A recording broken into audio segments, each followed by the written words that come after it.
大家好，欢迎来到慧的厨房。今天我们做锅包肉，这是我最喜欢的家乡美食之一。酥脆焦香的外衣沾满了酸甜的酱汁，里面是原汁原味的大片瘦猪肉，吃的真是嘴巴过瘾，肚子满足。我们开始吧。我今天选用的是一块猪通脊部位，它比里脊肉质更紧密，比较有韧性。你也可以选用其他精瘦肉的部位。猪肉洗干净后，用厨房纸巾擦干表面。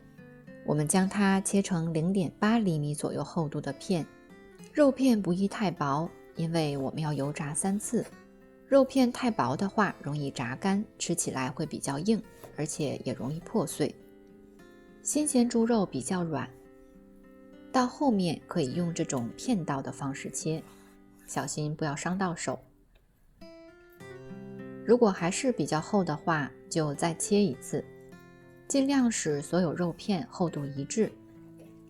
切好后，我们准备腌肉，加入盐2克，加入白胡椒粉1/4茶匙，倒入料酒1汤匙，戴上手套，将猪肉和调味料抓拌均匀。我今天用的是新买的鲜猪肉，所以只用了简单的调味料腌制它，就是要吃它的原汁原味儿。猪肉片比较大，需要将每一片肉展开，将调味料涂抹均匀，放一边腌制20分钟。下面制作面糊，土豆淀粉满满的1杯就够了，我这1杯不够满，又补了一点。倒入1杯水，将淀粉溶液搅拌均匀，一定要使用土豆淀粉哦。玉米淀粉油炸后遇到酱汁会变软，破坏酥脆口感。我们等一下再聊一聊具体淀粉和水的比例问题。先将它放一边，让淀粉充分吸收水分。我们这个时间切一些配菜，胡萝卜切丝，火柴棍粗细就可以。一段葱，从中间剖开后斜刀切丝，最好用葱白部分。15克姜切丝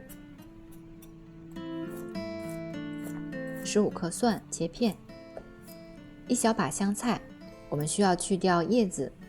香菜叶子在炒制过程中很容易变色，影响菜品颜色。如果不介意的话，可以略过这一步。然后将香菜梗切断，将腌制好的肉片倒入淀粉溶液中，将肉片与淀粉溶液混合，使肉片外面均匀包裹一层湿淀粉。你看现在淀粉溶液的状态，刚开始混合的时候是比较困难的，淀粉全部沉淀在底部，你可以抓起来大块的淀粉，放在肉片上面，大块的淀粉又变成液体流下来，均匀地包裹在肉片的外面。这个湿淀粉水的比例越高，最后包裹在肉片外面的面糊就会越薄，反之越厚。淀粉和水的比例还要考虑购买的鲜猪肉本身的含水量，以及腌制过程中加入的液体量。这个具体的比例你可以自己尝试调整。当你抓起一片肉，淀粉溶液很容易流下来的话，说明水放多了。但是你看像这样，翻过来肉片，面糊完全不能粘在肉片上，说明水少了。我们需要加入一点点的水来调整一下浓稠度。最后你看像这样，面糊可以很好的包裹住肉片，容器底部没有多余液体就可以了。我们加入2汤匙食用油，搅拌均匀。油可以稀释淀粉溶液，帮助湿淀粉更容易包裹住肉片，而且会使炸出来的这一层淀粉外衣更加酥脆。好了，我们在锅中倒入油，中火加热，升高油温。利用这个时间，我们来调制一个酱汁。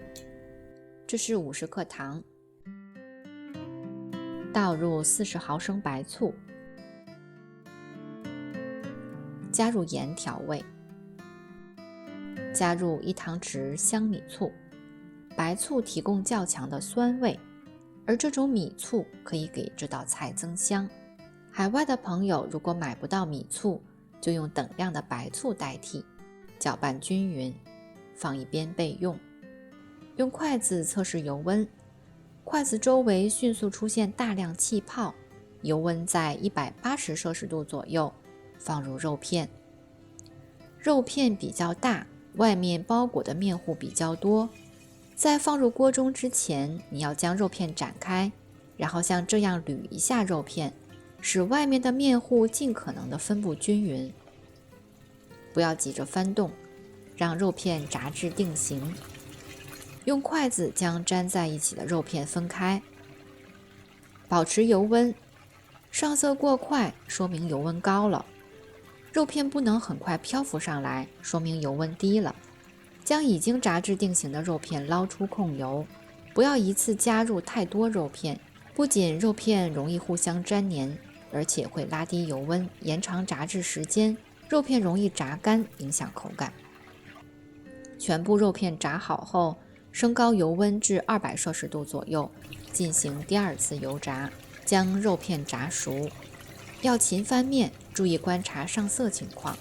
第2次油炸大约3分钟，肉片已经呈现金黄色，捞出控油。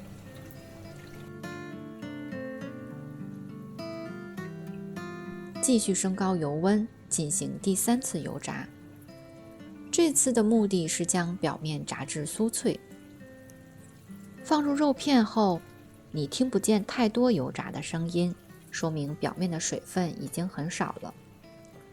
翻面一次就捞出，时间控制在半分钟左右。炸久了口感会很硬。另起一口锅，中火加热，放入蒜片煸香，放入姜丝炒出香味。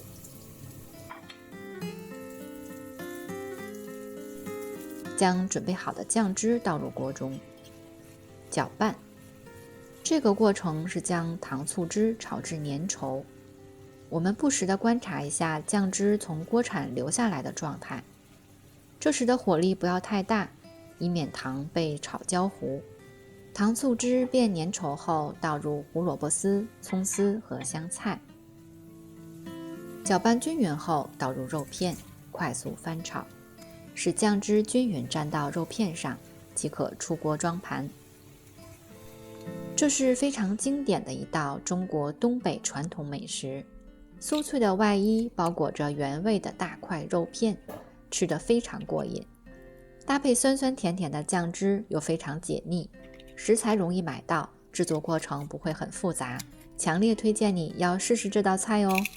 今天的视频就到这里了，如果你喜欢这支视频，请你支持我，订阅我的频道，并给我点个赞，谢谢您的观看。